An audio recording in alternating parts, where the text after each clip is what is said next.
Assalamualaikum warahmatullahi wabarakatuh. Alhamdulillahilladzi khalaqal mauta wal hayata liyabluwakum ayyukum ahsanu amala. Asyhadu an la ilaha illallah wahdahu la syarikalah wa asyhadu anna Muhammadan abduhu wa rasuluh. Allahumma shalli wa sallim ala nabiyyina Muhammad wa ala alihi wa sahbihi wa man wala. Amma ba'd. Para jamaah yang dirahmati Allah, alhamdulillah pagi ini kita bisa bertemu lagi, dan saya mohon maaf kemarin saya tidak bisa memberikan pengajian karena ada acara yang bersamaan. Saya harus memberikan kuliah subuh pada para mahasiswa di asrama mahasiswa UMI Unires yang waktunya memang persis sama, sehingga saya harus pamit untuk tidak memberikan pengajian kuliah subuh pada hari kemarin. Alhamdulillah hari ini saya sudah menyiapkan sesuatu yang sebenarnya ingin saya sampaikan pagi hari kemarin, tetapi karena waktunya bersamaan saya tunda untuk saya sampaikan hari ini. Hari ini saya ingin menyampaikan permohonan maaf teman-teman yang berkali-kali itu bertanya tentang sesuatu yang mungkin agak krusial, agak sulit untuk dijelaskan karena berkaitan dengan sesuatu yang sangat sensitif. Tetapi karena persoalan itu penting untuk dijelaskan dan perlu diberikan jawaban yang tepat, ya saya mencoba untuk melingkar untuk memahami pertanyaan itu dan melingkar untuk menjawabnya, sehingga secara umum pertanyaan itu tersampaikan dan terjawab dengan jawabannya, insya Allah bisa memberikan kepuasan sedikit, ya tidak seluruhnya, kepada para penanya dan pada para jamaah semua yang mungkin juga bertanya tetapi belum menyampaikan. Pertanyaannya itu seputar masalah darurat. Ada pertanyaan, darurat itu apa sih? Darurat itu apa sih? Sedikit-dikit kok darurat. Ini yang akan saya coba untuk saya jelaskan dengan bahasa yang mudah-mudahan bisa menyederhanakan. Darurat itu adalah kondisi yang mendesak. Ada situasi dan kondisi yang membuat kita itu terdesak untuk melakukan sesuatu yang sebenarnya tidak seharusnya kita laksanakan, kita lakukan. Jadi kalau kita berjumpa pada satu keadaan yang tidak mungkin kita tidak melakukan sesuatu, atau kita diharuskan melakukan sesuatu untuk menghindari sesuatu yang mengakibatkan kita itu mendapatkan dampak madorot, nah disitulah kemudian orang menyebut darurat. Apalagi terkait dengan nyawa kita, terkait dengan kepentingan-kepentingan yang lebih penting daripada kepentingan-kepentingan yang sementara ini kita anggap sebagai kepentingan-kepentingan yang sekunder. Kepentingan primer itu misalnya kepentingan yang terkait dengan nyawa kita, dengan jiwa kita, kepentingan yang terkait dengan agama kita, kepentingan yang terkait dengan harta kita, kehormatan kita, dan kepentingan-kepentingan lain yang di dalam pembahasan usul fikih itu memang banyak sekali dijelaskan. Jadi ada masalah 5 itu yang sebenarnya kalau kita perluas ya tidak sekedar itu, tetapi kita punya sejumlah kepentingan, ya ada kepentingan keturunan, kepentingan kehormatan, ada kepentingan agama, kepentingan harta, dan kepentingan nyawa atau jiwa. Itu semua adalah sesuatu yang tidak mungkin kita abaikan. Bahkan sekarang ini orang bicara lagi kepentingan lain, seperti kepentingan penyelamatan lingkungan atau melestarikan lingkungan yang pada saatnya itu akan memberikan dampak pada manusia ketika tidak diselamatkan. Saya pernah ditanya, bagaimana kalau kita itu melarang orang membuang kotoran di tempat yang bisa mencemari lingkungan? Saya katakan ya itu hal yang perlu kita sampaikan kepada masyarakat, karena kita tidak boleh melakukan tindakan yang bisa memberikan mudarat kepada siapapun, sehingga buang air besar atau buang air kecil itu yang semula boleh dilakukan tetapi bisa menjadi tidak boleh ketika kita lakukan di tempat tertentu misalnya. Satu contoh yang paling mudah itu. Sekarang ini kan banyak orang membuat WC yang septic tanknya itu berdekatan dengan sumur-sumur warga. Nah itu kalau bocor itu akan mencemari sumur warga. Membuat WC-nya sendiri boleh, membuat septic tanknya sendiri boleh, tapi ketika septic tank ini dibuat berdekatan dengan sumur tetangga berpeluang mencemari sumur tetangga, sehingga yang boleh menjadi tidak boleh karena memungkinkan berdampak negatif pada tetangga yang punya sumur. Demikian juga ketika saya ditanya itu, boleh nggak kita itu berteriak-teriak? Ya kalau kita mau berteriak di tempat yang sepi, di mana tidak ada orang yang terganggu, nggak ada masalah. Tapi ketika teriakan kita itu mengganggu orang lain di tempat yang ramai, ya bisa jadi teriakan kita itu akan menjadikan orang terusik, sehingga dikatakan menimbulkan mudarat. Maka teriakan itu jadi tidak boleh dilakukan karena banyak orang yang mungkin terganggu dengan teriakan kita. Demikian juga itu, saya kemarin memberikan kuliah, saya tanya, kentut boleh nggak? Ya boleh Pak, tapi kalau kamu kentut di kelas ini boleh nggak? Ini ruangan tertutup dan ber-AC. Ya jangan Pak, nanti akan menimbulkan efek bau yang dan mengganggu pada orang banyak di ruangan ini. Saya katakan betul. Itu yang dikatakan sebagai kondisi yang memaksa kita untuk tidak melakukan sesuatu yang pada dasarnya boleh kita lakukan. Nah, kita juga bisa berpikir begini. Banyak hal yang sebenarnya tidak boleh kita lakukan, tetapi dalam keadaan terpaksa sesuatu itu boleh kita lakukan, karena kalau tidak kita lakukan kita akan mendapat mudarat yang boleh jadi mudarat itu berkenaan dengan nyawa kita. Misalnya ketika kita itu lapar dan kita harus makan, dan kita tidak akan bisa selamat kecuali ketika kita makan makanan-makanan yang haram. Di tempat itu, di waktu itu, makanan yang haram itu dibolehkan untuk kita makan di tempat itu, di waktu itu, tetapi tidak boleh kita lakukan di tempat lain atau di waktu lain yang pada waktu di tempat yang lain itu ada makanan yang halal yang bisa kita konsumsi. Nah, para jemaah yang dirahmati Allah, disinilah kemudian saya selalu menyatakan begini. Banyak hal yang terkait dengan kehidupan kita itu yang membuat kita itu tidak bisa melakukan sesuatu yang ideal. Bahkan dalam banyak hal ada kendala-kendala untuk melakukan sesuatu yang sebenarnya sesuatu yang kita lakukan itu adalah sesuatu yang dilarang oleh Allah dan Rasulnya. Sehingga ketika kita itu harus melakukan sesuatu, kita mengatakan dalam kondisi darurat kita boleh melakukan sesuatu yang sebenarnya dilarang. Sehingga ada kaidah ketika saya ajar usul fikih itu ada kaidah fikih yang menyatakan ad-daruratu tubihul mahdhurat. Keadaan darurat, kondisi darurat itu membolehkan sesuatu yang pada dasarnya dilarang. Sehingga hal-hal yang terlarang itu dibolehkan untuk dilakukan. Dan ada lagi kaidah al-masyaqqatu tajlibut taysir. Kesulitan itu akan mendatangkan kemudahan. Sehingga pada saat ketika kita itu memiliki kesulitan untuk melakukan sesuatu yang seharusnya kita lakukan, maka kita diberi rukhsah, diberi keringanan untuk melakukan tindakan yang mudah kita lakukan sebagai pengganti sesuatu yang seharusnya kita lakukan.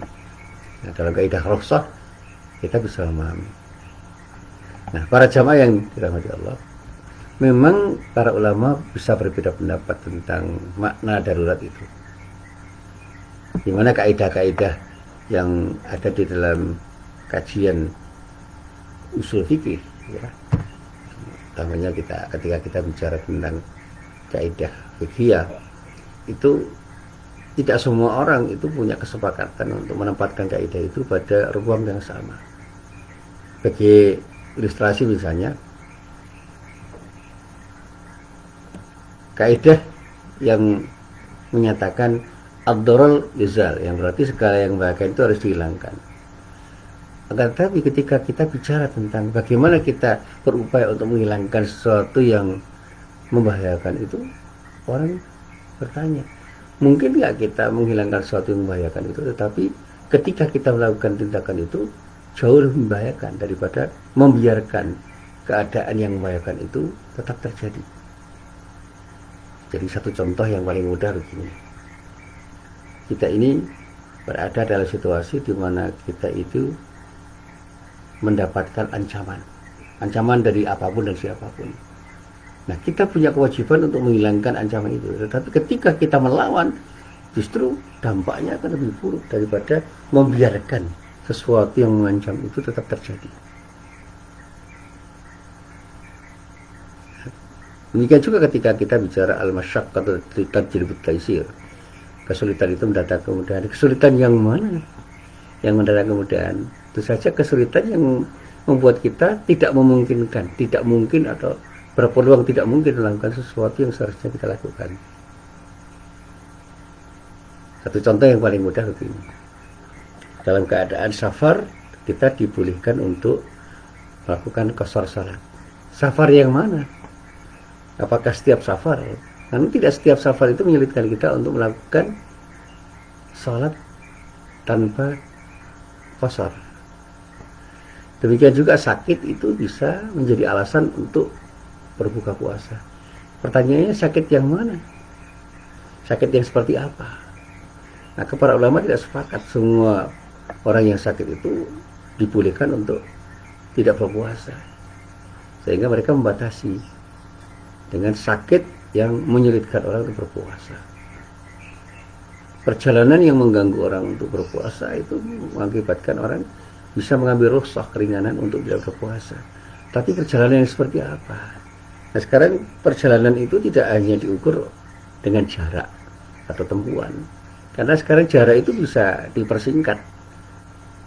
Dulu di zaman ulama klasik 100 kilo itu dianggap sebagai jarak yang panjang, jauh. Sekarang 100 kilo itu tidak jauh. Dengan pesawat Jogja-Jakarta lebih dari 100 kilo jelas itu. Kan bisa saja 500 kilo lebih kalau diukur. Itu dengan pesawat cuma 40 menit atau 45 menit. Itu pesawat yang biasa. Kalau ada pesawat lebih cepat itu bisa saja setengah jam sampai, dan tidak menyulitkan. Orang di pesawat nyaman. Sehingga ketika kita itu bicara tentang menjamak dan mengqashar salat ketika bepergian, ketika kita berangkat dari Jogja itu waktu zuhur sampai di Jakarta belum asar. Kita berangkat di waktu maghrib di Yogyakarta sampai Jakarta belum isya. Dan masih banyak lagi hal yang bisa kita coba untuk kita kaji ulang supaya kita itu tahu bagaimana keadaan darurat itu bisa kita pahami, karena ruang dan waktunya berbeda. Kita bisa melihat tingkat kesulitan orang ketika menghadapi sesuatu masalah. Dan pada ketika orang mengatakan bahwa keadaan darurat itu adalah sesuatu yang tidak ideal dan harus dihilangkan, kita lihat keadaan darurat yang seperti apa, dan ada nggak kemungkinan kita menghilangkan keadaan itu dengan risiko yang berat. Sehingga membiarkan atau menghilangkan itu adalah dua pilihan yang harus kita pilih dengan baik. Nah, di dalam kaidah-kaidah fikih memang kita bisa memahami bahwa para ulama mencoba merumuskan kaidah itu untuk mempermudah orang untuk memahami apa yang disebut keadaan darurat itu. Dan kaidah-kaidah itu didasarkan pada ayat Quran dan hadis-hadis Rasulullah. Misalnya dalam sebuah firman Allah yang terdapat di dalam surat Al-An'am ayat 119 dikatakan, A'udzubillahi minasyaitonirrajim, wa qad fassala lakum ma harrama 'alaikum illa ma turirtum ilaih. Dan sesungguhnya Allah telah menjelaskan pada kalian apa yang diharamkan kecuali yang terpaksa kalian makan. Yang diharamkan itu Allah sudah jelaskan. Satu contoh yang paling gampang itu yang diharamkan itu apa misalnya? Maitah, darah. Ya. Maitah itu bangkai. Dan ada dam. Maitah dan dam, darah dan bangkai, bangkai dan darah itu adalah sesuatu yang jelas. Hurrimat alaikumul maitatu, itu bangkai itu termirisnya jelas itu di dalam kitab fikih. Adam itu adam al-masfuh. Dam itu yang disebut dam itu darah yang mengalir, itu darah yang cair itu. Nah, ketika kita bicara tentang hal itu clear. Hurrimat alaikumul maitatu waddam walamul khizir. Daging babi juga pembicaraan di dalam kitabnya clear. semua hal yang terkait dengan babi, termasuk gajinya, tulangnya, dan segala macam yang terkait dengan sesuatu yang bisa kita konsumsi dari babi itu diharamkan untuk dimakan. Wa ma uhilla li ghairillah juga jelas. Minimal kita bisa memahami sesuatu yang disembelih bukan atas nama Allah atau tidak dengan mengatasnamakan Allah, itu bisa dianggap sebagai ma uhilla li ghairillah. Ini sesuatu yang clear, sehingga kita bisa berhati-hati untuk tidak makan makanan yang seperti itu. Tapi pada situasi dan kondisi tertentu, kita tidak mungkin menghindar untuk makan makanan yang seperti itu karena kondisi yang mengharuskan kita makan. Karena kalau tidak makan, kita akan mati karena itu. Nah, lalu ada ayat lain yang bisa kita pahami dari firman Allah itu, misalnya pada surat Al-Baqarah 123, ayat surat Al-Maidah ayat 3, itu semua kan mengisyaratkan sesuatu yang membuat kita itu sadar. Faman itu ghaira baghin wala 'adin fala itsma 'alaihi innallaha ghafurur rahim. Siapapun yang dalam kondisi terpaksa untuk memakannya sedangkan ia tidak menginginkannya dan tidak pula mulai batas, maka ia tidak berdosa. Sungguhnya Allah Maha Pengampun lagi Maha Penyayang. Dalam ayat selanjutnya dikatakan, faman itu fi mahmasatin ghaira mutajanifin li itsmin fa innallaha ghafurur rahim. Siapapun yang terpaksa mengonsumsi makanan yang diharamkan karena lapar, bukan karena ingin berbuat dosa, maka sungguh Allah Maha Pengampun lagi Maha Penyayang. Nah, para jamaah yang dirahmati Allah, nah ayat-ayat ini kan mengisyaratkan bahwa ada situasi dan kondisi yang memungkinkan kita itu melakukan sesuatu yang pada dasarnya dilarang, atau satu kondisi yang tidak memungkinkan kita itu tidak melakukan sesuatu, karena kalau tidak melakukan sesuatu kita akan mendapatkan mudarat dari sikap kita itu. Nah, inilah yang kemudian dibahas dalam fikih darurah, fikih tentang darurat. Nah, para jamaah yang dirahmati Allah, mari kita coba untuk kita terus lagi dengan telusuran yang lebih rinci. Darurat itu bisa bermakna kepentingan atau keperluan yang sangat mendesak atau teramat dibutuhkan. Jadi kalau dalam bahasa usul fikih ada yang sifatnya doruri, tidak mungkin tidak kecuali harus kita lakukan atau tidak kita lakukan. Di bawah itu ada haji, sangat kita butuhkan, tetapi masih mungkin kita hindari. Kalau kita tidak melakukannya, itu mungkin kita akan mendapatkan dampak buruk, tetapi masih ada peluang. Ya, itu haji. Tapi ada yang tahsini misalnya. Yang tahsini itu sekedar untuk menyempurnakan, atau dalam bahasa yang lain disebut takmili. Itu hanya untuk menyempurnakan sesuatu. Sehingga kita bisa menggambarkan begini. Berpakaian itu wajib. Yang wajib apa? Menutup aurat. Menutup aurat wajib. Maka ada kebutuhan yang mendesak yang tidak mungkin kita hindari, yaitu berpakaian dengan cara menutup aurat.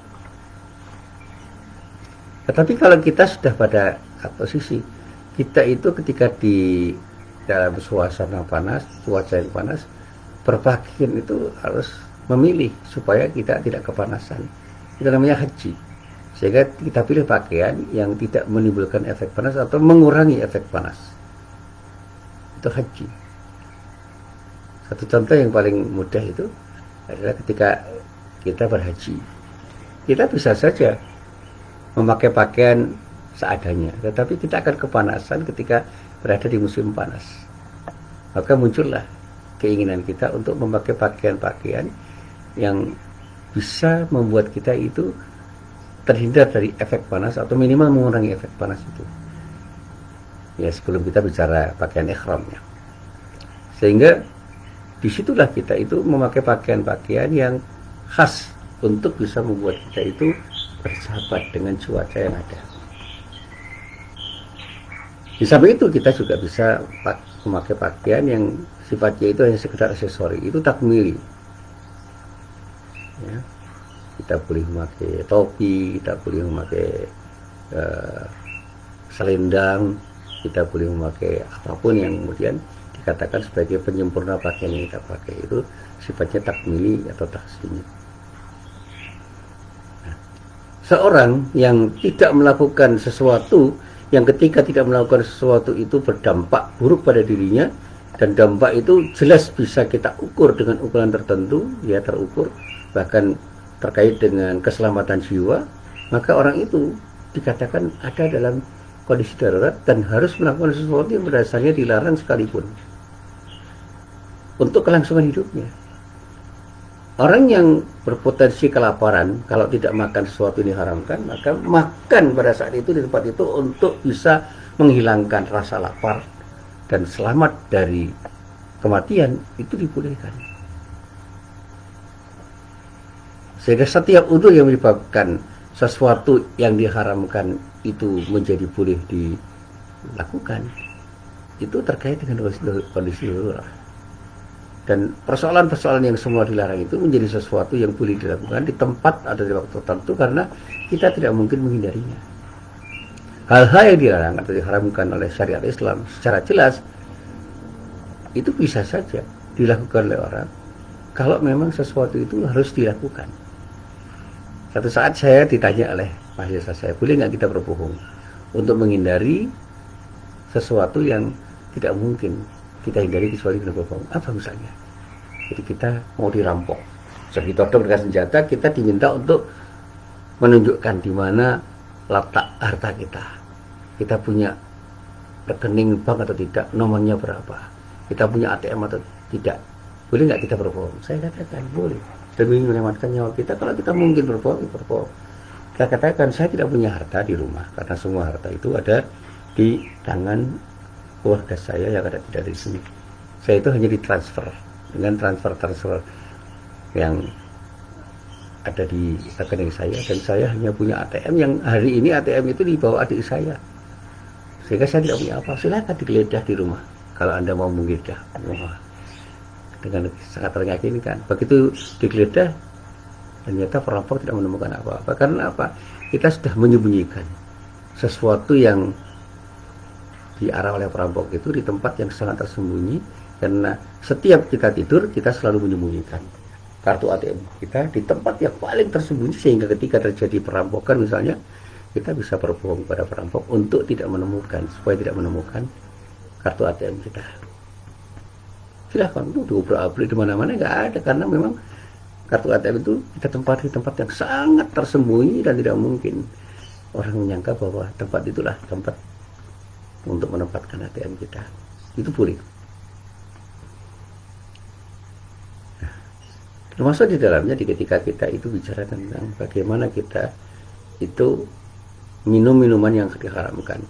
Kalau kita berada dalam kehausan dan tidak mungkin minum kecuali minuman yang haram, di tempat dan di waktu itu dibolehkan, sekedar untuk menyelamatkan diri kita dari kehausan supaya kita tidak mati. Jadi kesimpulan yang paling penting, hal-hal yang dilarang di dalam syariat Islam seperti apapun boleh dilakukan jika ada kebutuhan yang mendesak atau dalam kondisi darurat di mana kita tidak mungkin untuk menghindar dari perbuatan itu. Seluruh keadaan yang membuat kita itu bisa berdampak mati misalnya, atau yang semisal dengan itu bisa dikatakan sebagai sesuatu yang disebut kondisi darurat. Itu karena berkaitan dengan keselamatan jiwa kita. Demikian juga dalam hal keselamatan agama, kita boleh berperang untuk membela kepentingan agama kita. Padahal perang itu sesuatu yang sebenarnya dilarang, karena pada saat perang ada kemungkinan kita terbunuh dan membunuh.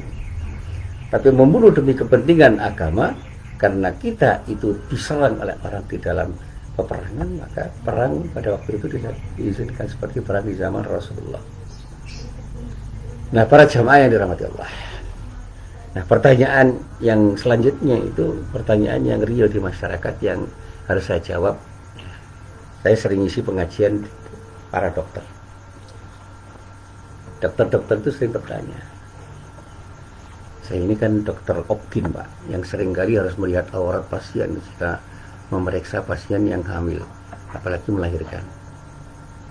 Saya katakan seorang dokter boleh saja menyingkap sebagian aurat pasien yang memang diperlukan untuk dilihat dalam pengobatan, yang tidak mungkin dilakukan kecuali dengan melihat aurat itu. Sebagaimana seorang boleh memakan bangkai atau daging babi jika ia tidak menemukan makanan untuk dimakan di saat kelaparan yang teramat sangat mungkin membuat dia mati kalau tidak makan. Bahkan seorang boleh makan harta orang lain dalam keadaan terpaksa kalau kita memang tidak mungkin melakukan selain makan harta orang lain itu.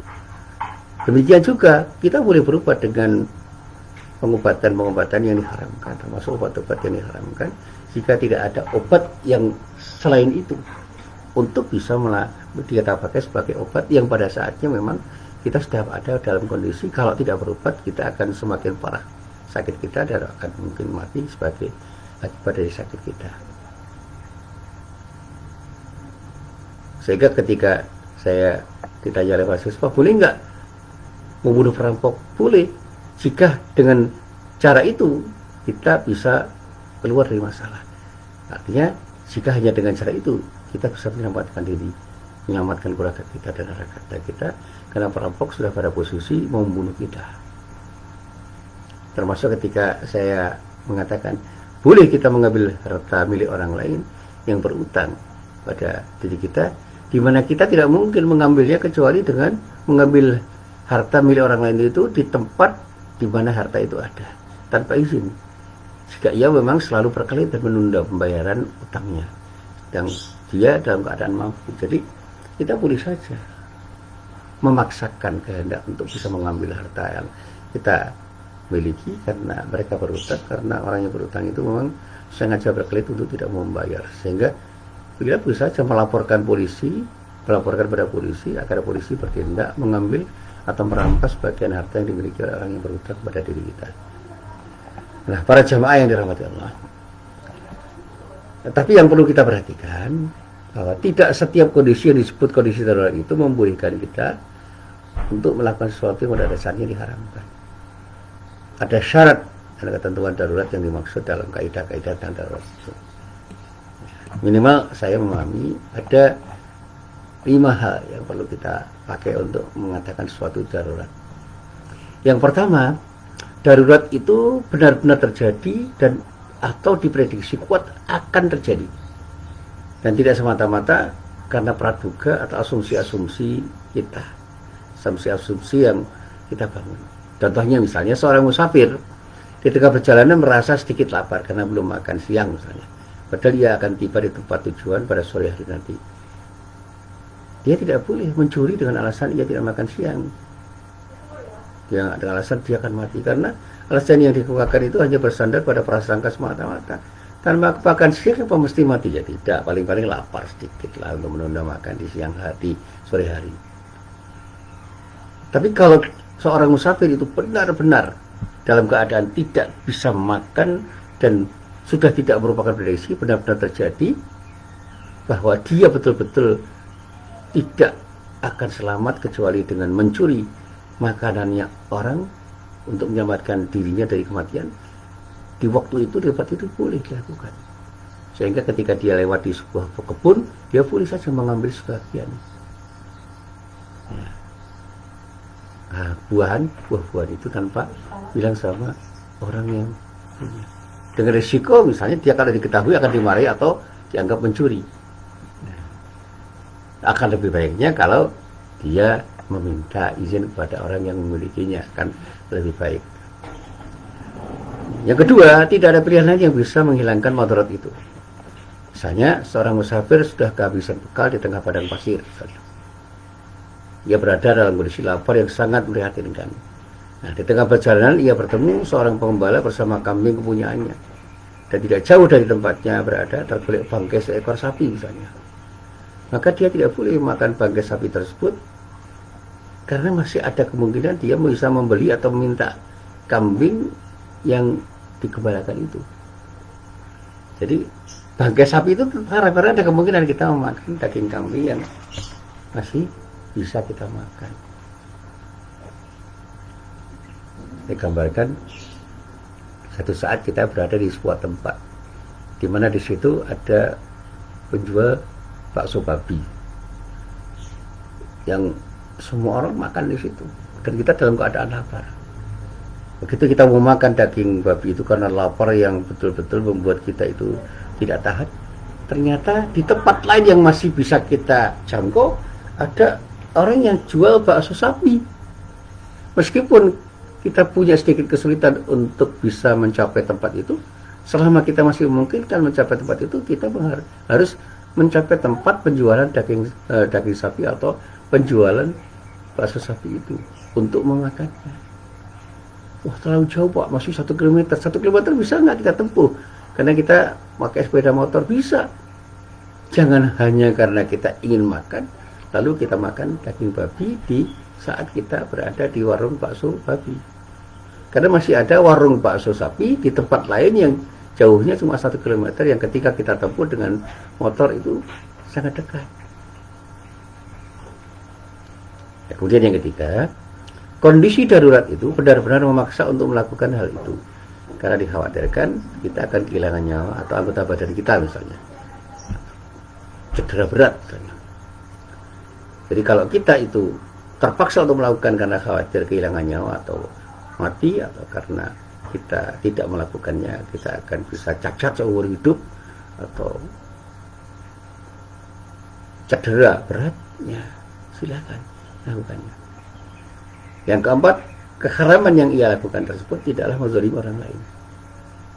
Saya ketika dalam kondisi darurat dan kita terpaksa melakukan tindakan dengan 2 pilihan, makan bangkai atau mencuri makanan, maka kita memilih makan bangkai, karena ketika kita akan makan bangkai tidak akan mengusik kepentingan orang lain, tidak akan menzalimi orang lain. Karena ketika kita mencuri, kita akan merugikan orang yang punya sesuatu yang kita curi itu. Karena mencuri termasuk perbuatan yang haram, yang ketika kita lakukan akan menzalimi orang yang memiliki sesuatu yang kita curi. Kecuali kalau kita tidak bisa memilih yang lain selain mencuri, maka untuk sementara mencuri itu bisa kita lakukan. Yang pada saat kita itu punya sesuatu yang sama, kita boleh menggantinya di waktu yang lain. Dan kemudian minta maaf, misalnya kalau mungkin kepada orang yang punya barang itu, kalau permintaan maaf itu tidak memberikan dampak negatif atau tidak berisiko. Di satu saat ada orang yang kelaparan, melewati sebuah kebun yang sunyi, tidak ada orang. Mau izin pada orang tidak mungkin. Padahal di dalam kebun itu ada buah-buahan yang bukan hak kita. Kalau kita memang betul-betul kelaparan atau kehausan, boleh saja kita makan untuk bisa menyelamatkan dahaga kita atau kehausan kita yang bisa memungkinkan kita terdampak negatif. Lalu kalau kita masih mungkin menemui pemiliknya, kita temui. Kalau mungkin kita akan bisa membayar di waktu yang lain, kita membayarnya. Tapi kita juga harus berhitung dengan risiko yang kita lakukan pada saat kita mau membayar atau meminta izin kepada pemiliknya. Tapi kalau tidak mungkin, ya sudah, kita biarkan. Itu kondisi darurat. Yang terakhir, kita tidak melakukan tindakan itu dengan melewati batas. Cukup sekadar melakukan sesuatu yang kita perlukan untuk menghilangkan mudarat itu. Satu contoh yang sering saya sampaikan, misalnya ketika saya memberikan pengajian di sebuah rumah sakit, seorang dokter ketika mengobati pasien, boleh dia melihat sebagian aurat pasien. Seorang dokter laki-laki ketika mengobati pasien perempuan yang mengalami sakit di tangannya, di kakinya, di perutnya, maka boleh saja dia melihat bagian dengan menyingkap sebagian aurat sebatas yang dia perlukan, dan tidak boleh menyingkap aurat yang tidak diperlukan saat mengobati pasien. Misalnya melepas pakaian yang memang memungkinkan pasien itu terlihat auratnya yang tidak diperlukan untuk diperiksa. Dan itu sama halnya dengan orang yang sangat kelaparan di tengah perjalanan. Ya boleh saja memakan bangkai sekadar untuk menyambung hidupnya. Atau dengan kata lain, dia tidak boleh mengonsumsi bangkai itu hingga kencang, melewati kadar untuk menghilangkan mudarat yang dialaminya. Inilah yang selalu saya sampaikan. Nah, sekali lagi simpulannya yang paling penting, di antara yang penting adalah mari kita pertimbangkan kondisi darurat itu, karena kita sudah berhadapan dengan persoalan-persoalan yang sangat loruri, sangat primer yang tidak mungkin untuk kita hindari. Selama kita masih mungkin menghindar, tidak usah lakukan. Saya tidak akan memberi contoh yang sangat sensitif, karena baru kemarin saya ditanya tentang soal vaksin. Saya cuma memberikan gambaran yang, wah ini cucu saya hamil, ya silakan memakai vaksin apapun yang memang jelas-jelas halal. Kalau memang ada vaksin yang jelas-jelas halal, jangan memakai vaksin yang penuh dengan syubhat atau dimungkinkan vaksin itu haram karena mengandung sesuatu yang diharamkan. Jadi sekali lagi, Jangan pernah kita melakukan sesuatu yang tidak baik kalau masih ada sesuatu yang baik yang bisa dilakukan. Jangan melakukan sesuatu yang haram kalau kita masih bisa melakukan sesuatu yang halal. Selama masih ada peluang untuk melakukan sesuatu yang benar-benar halal, jangan kita lakukan sesuatu yang diharamkan oleh Allah dan Rasulnya, supaya kita terselamatkan dari azab Allah. Sebab juga dari kecerobohan kita untuk melakukan sesuatu yang pada dasarnya diharamkan oleh Allah dan Rasulnya.